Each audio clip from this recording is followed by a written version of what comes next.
ఇది మనం టార్గెట్ చేసి కమ్యూనిటీ గురించి మాట్లాడాలన్నది నా ఉద్దేశం కాదు.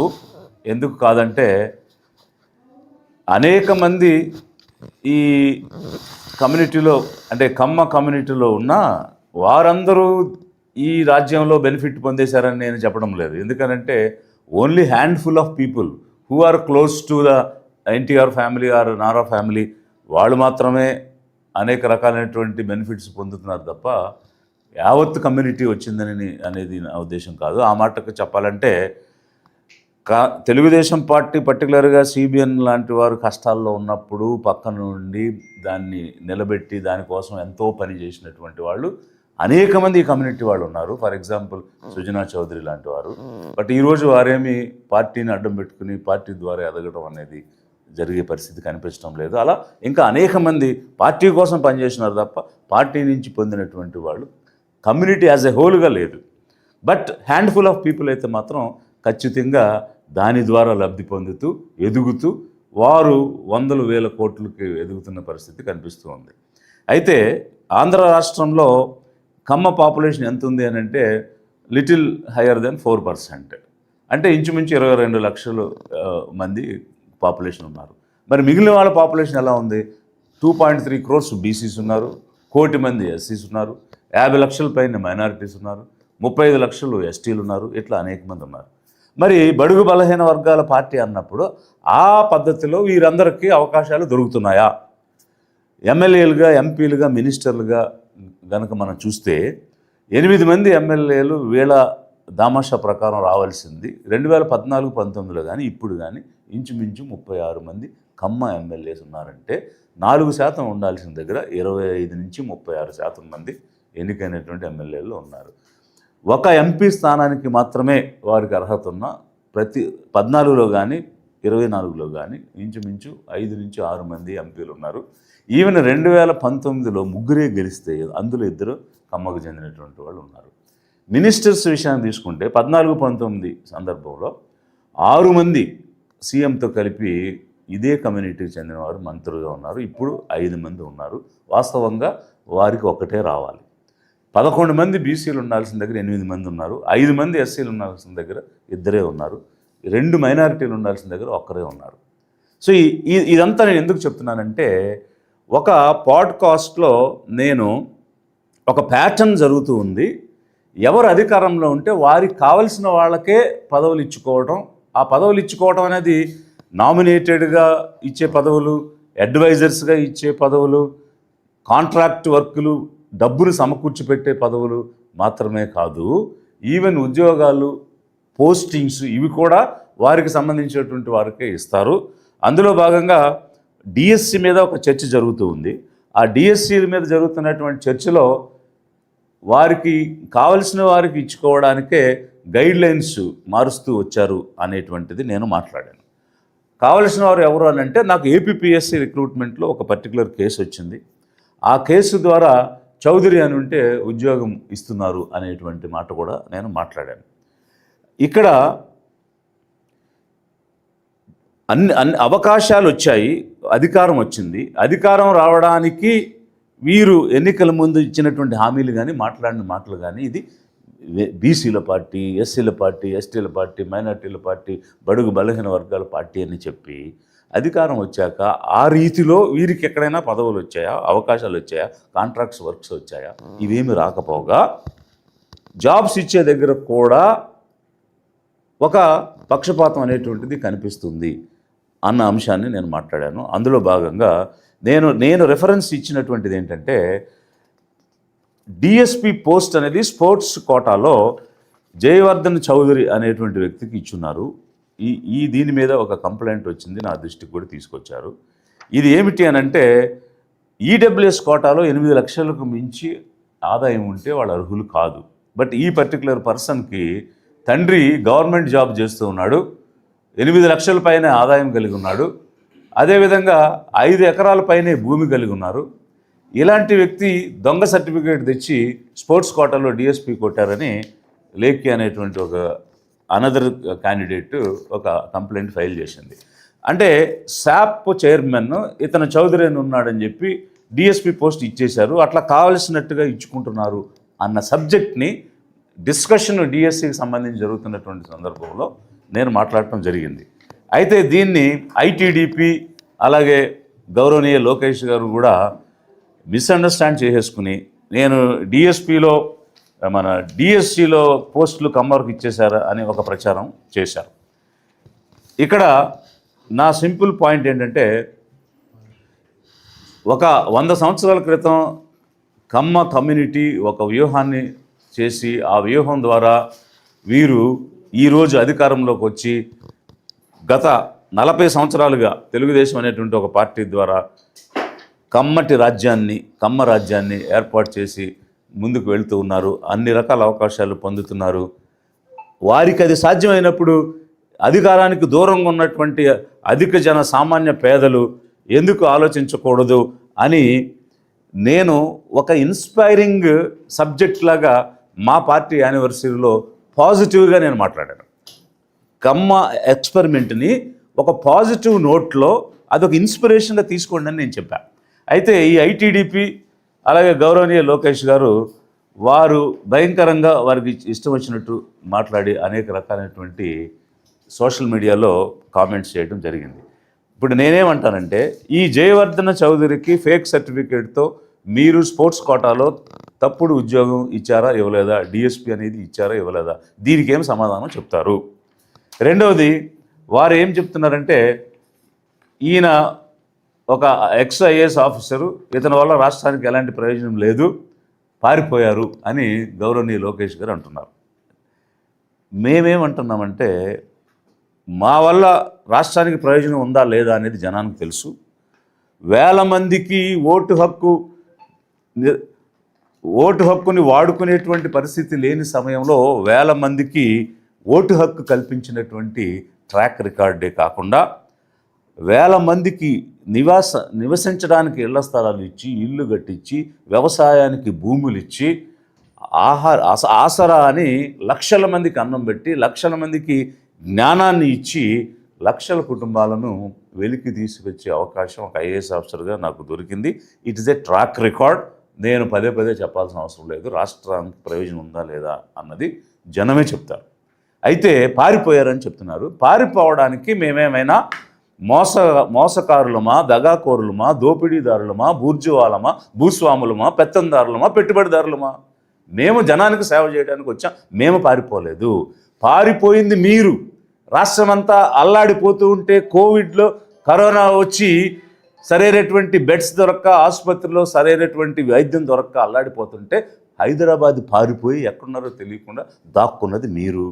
మీ నాన్నని జైల్లో పెడితే కొడుకుగా తండ్రి పక్కన ఉండి తనకేం కావాలో చూసుకోవాల్సింది మానేసి రాష్ట్రం విడిచి పారిపోయి ఆచూకీ తెలియకుండా పారిపోయింది మీరు మిస్టర్ లోకేష్. మేము కాదు పారిపోయింది.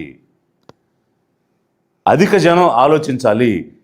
ఇక్కడ ఈ పార్టీ పెట్టి సిద్ధాంతాల్లో చెప్పి మేము జనం కోసం, బడుగు బలహీనల కోసం ఉన్నామని చెప్పి, పార్టీ అధ్యక్షుడిగా చంద్రబాబు నాయుడు, వర్కింగ్ ప్రెసిడెంట్గా లోకేష్ గారు అని అంటే, ఇది ఒక కుటుంబ పార్టీయా లేకపోతే నిజంగానే బడుగు బలహీన వర్గాల బ్యాక్వర్డ్ క్లాస్ పార్టీయా?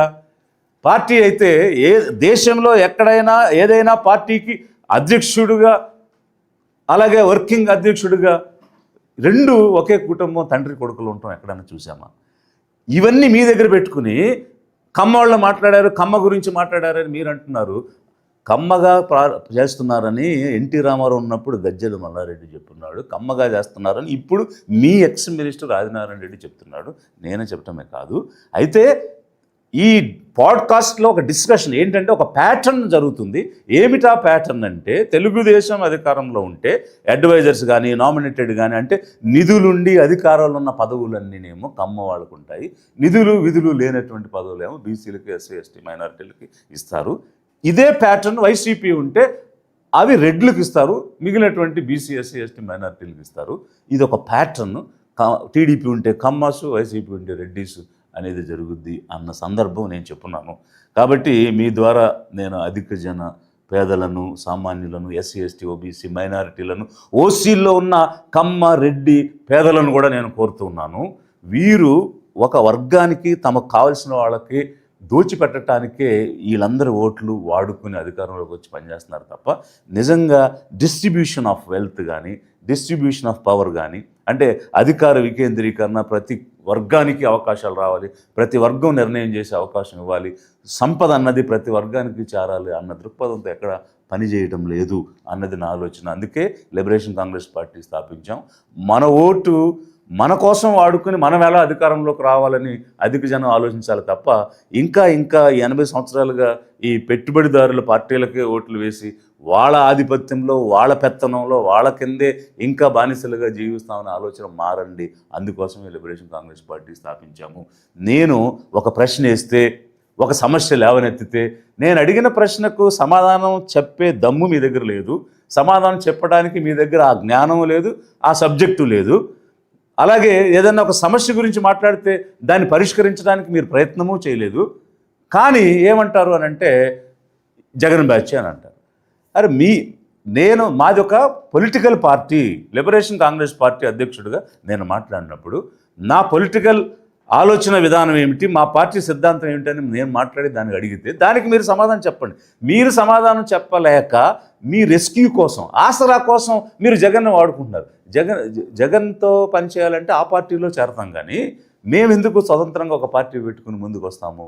మేము ఒక స్వతంత్రమైన పార్టీ, ఒక సిద్ధాంతంతో వచ్చాం. అది కూడా పేదలు, అధిక జన సామాన్య పేదలు, ఎస్సీ ఎస్టీ ఓబీసీ మైనారిటీ ఓసీలో పేదలు అధికారంలోకి తీసుకురావాలని వచ్చాం. కాబట్టి మీకు చేతనైతే మేము అడిగిన దానికి సమాధానం చెప్పండి, మేము లేవనెత్తిన ప్రశ్నకు పరిష్కారం ఇవ్వండి. ఉదాహరణకి జయవర్ధన్ చౌదరికి సంబంధించిన సబ్జెక్టు నేను లేవనెత్తాను, ఫేక్ సర్టిఫికేట్స్ ఇచ్చారని చెప్పాను. దాని మీద డిస్ట్రిక్ట్ కలెక్టర్ గవర్నమెంట్కి రాశాడు, ఇట్లాంటి ఫేక్ సర్టిఫికేట్స్ వస్తే ఏ విధంగా క్యాన్సిల్ చేయాలి, మాకు గైడ్లైన్స్ ఇవ్వండి అని అడిగారు. అడిగితే ఈ ఈడబ్ల్యూఎస్ కోటాలో గైడ్లైన్స్ ఏమిటంటే ఎస్సీ ఎస్టీ క్యాస్ట్ సర్టిఫికేట్స్ ఎట్లా అయితే తప్పుగా ఉంటే క్యాన్సిల్ చేస్తామో అదే పద్ధతి ఫాలో అయ్యి ఇవి కూడా క్యాన్సిల్ చేయండి అని గవర్నమెంట్ మెమో ఇచ్చింది నేను మాట్లాడిన తర్వాత. సో ఇంతే కాకుండా ఇప్పుడు డిఎస్సిలో రిక్రూట్మెంట్ ఫైనల్ పాయింట్ ఇది జరిగినప్పుడు అనేక అవకతవకలని అనేక మంది మాట్లాడారు. ఇప్పుడు మీకు వైసీపీ వాళ్ళు మాట్లాడారని వాళ్ళ మీద కక్ష ఉంటే అది మీరు చూసుకోండి, కానీ మేము మాట్లాడేటువంటి సబ్జెక్టు ఒక లాజికల్గా నేను మాట్లాడుతున్నాను. ఇప్పుడు 2025లో ఈ జీవోల ద్వారా ఒక నోటిఫికేషన్ ఇచ్చారు. అప్పుడే స్పోర్ట్స్ కోటా కూడా ఎలా ఫిల్ చేస్తామనేది youth advancement, tourism and culture department కూడా ఇచ్చింది. నోటిఫికేషన్ ఇచ్చాక, గైడ్లైన్స్ ఇచ్చాక రిక్రూట్మెంట్ జరిగే సమయంలో మళ్ళీ మార్చాల్సిన సందర్భం ఏంటి? 25లో ఇచ్చిన తర్వాత మళ్ళీ 15/5/2026న ఇంకో జీవో ఇవ్వాల్సిన అవసరం ఎందుకు వచ్చింది? 14/5/2026న ఇంకో జీవో ఇవ్వాల్సిన అవసరం ఎందుకు వచ్చింది?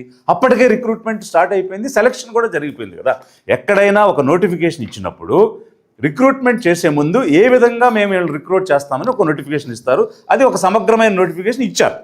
ఇన్ని పేజీల్లో ఒక సమగ్రమైన నోటిఫికేషన్ ఇచ్చారు. ఇందులో అన్నీ ఉన్నాయి, స్పోర్ట్స్ కోటాతో సహా ఇచ్చారు. ఆ తర్వాత కొత్తగా కొన్ని స్పోర్ట్స్ యాక్టివిటీస్ ఎలా చేరుస్తారు, కొత్తగా గైడ్లైన్స్ ఎలా మారుస్తారు, ప్రాసెస్ ఆల్రెడీ ఇనిషియేట్ అయినాక ఎలా మారుస్తారు. ఇక్కడ నేను 2 లాజికల్ క్వశ్చన్స్ ఆ రోజు కూడా చెప్పాను పాడ్కాస్ట్, ఇప్పుడు కూడా అడుగుతున్నాను. రిక్రూట్మెంట్ ఆన్సెట్ అయిన తర్వాత, ప్రాసెస్ ఆన్సెట్ అయినాక గైడ్లైన్స్ మీరు ఎలా మారుస్తారు? ఏదైనా ఉంటే ముందు చెప్పాలి కదా. రెండవది టీఈటీ, టీచర్స్ ఎలిజిబిలిటీ టెస్ట్ అన్నది లేకుండా టీచర్గా నియామకం చేయడానికి వీలు లేదని రైట్ టు ఎడ్యుకేషన్ యాక్ట్ చెప్తుంది. అదే విషయాన్ని సుప్రీంకోర్టు కన్ఫర్మ్ చేసింది. వాళ్ళు ఆల్రెడీ చేరిన వాళ్ళు కూడా ఈ టెస్ట్ పాస్ అవ్వాలని సుప్రీంకోర్టు చెప్పింది. చెప్పినప్పుడు వాళ్ళు మేము ఎప్పటి నుంచో ఉద్యోగాల్లో ఉన్నాం, మాకు ఎగ్జామ్షన్ ఇమ్మని వీళ్ళు కోర్టుకు వేశారు.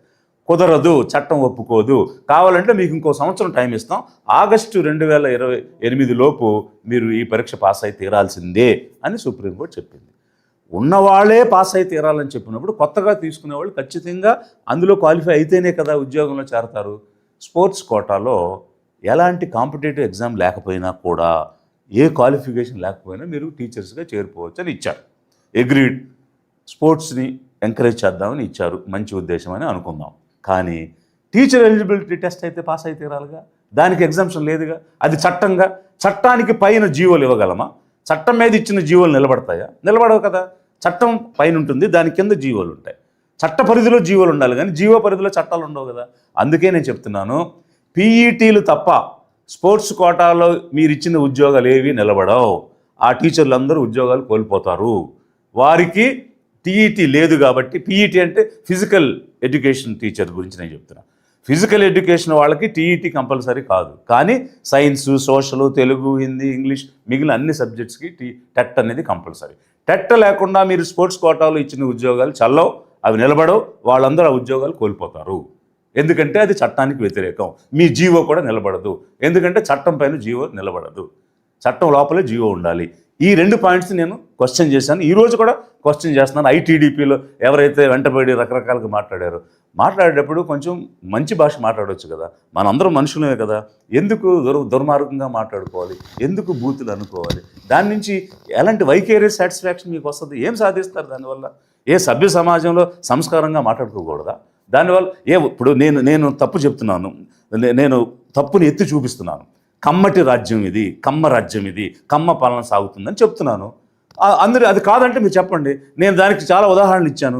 మీరు ఎమ్మెల్యేలు వాళ్ళే, ఎంపీలు వాళ్ళే, మినిస్టర్లు వాళ్ళే, నామినేటెడ్ వారి అడ్వైజర్స్ వాళ్ళే. ఎక్కడ నిధులు విధులు ఉన్నాయో అవి మీకు, ఎక్కడ నిధులు లేవో విధులు మాత్రం ఉన్నాయో అవి ఎస్సీ, ఎస్టీ, ఓబీసీ, మైనార్టీలకి ఇస్తున్నారు అని నేను ఒక అభియోగం చెప్తున్నాను. కాదంటే మీరు ప్రూవ్ చేయండి. దానికి బూతులు ఎందుకు మాట్లాడాలి? ఒకవేళ అదే మీ నైజం, అదే మీ సంస్కారం అయితే మాట్లాడుకోండి. I just don't care. But సందర్భం వచ్చింది కాబట్టి నేను ఈ విషయాలన్నీ కూడా మీకు విశదపరుస్తూ ఉన్నాను. కాబట్టి నేను మళ్ళీ I'm stick on to this. Jayavardhana చౌదరికి స్పోర్ట్స్ కోటాలో తప్పుడు ఉద్యోగం ఎలా ఇచ్చారు, డిఎస్పీ ఉద్యోగం ఎలా ఇచ్చారు, దీనికి సమాధానం చెప్పండి. మీరు ఇచ్చిన డిఎస్సి స్పోర్ట్స్ కోటా ఉద్యోగాలు పీఈటీ తప్ప ఏవీ నిలబడవు, వాళ్ళందరూ కోల్పోతారు.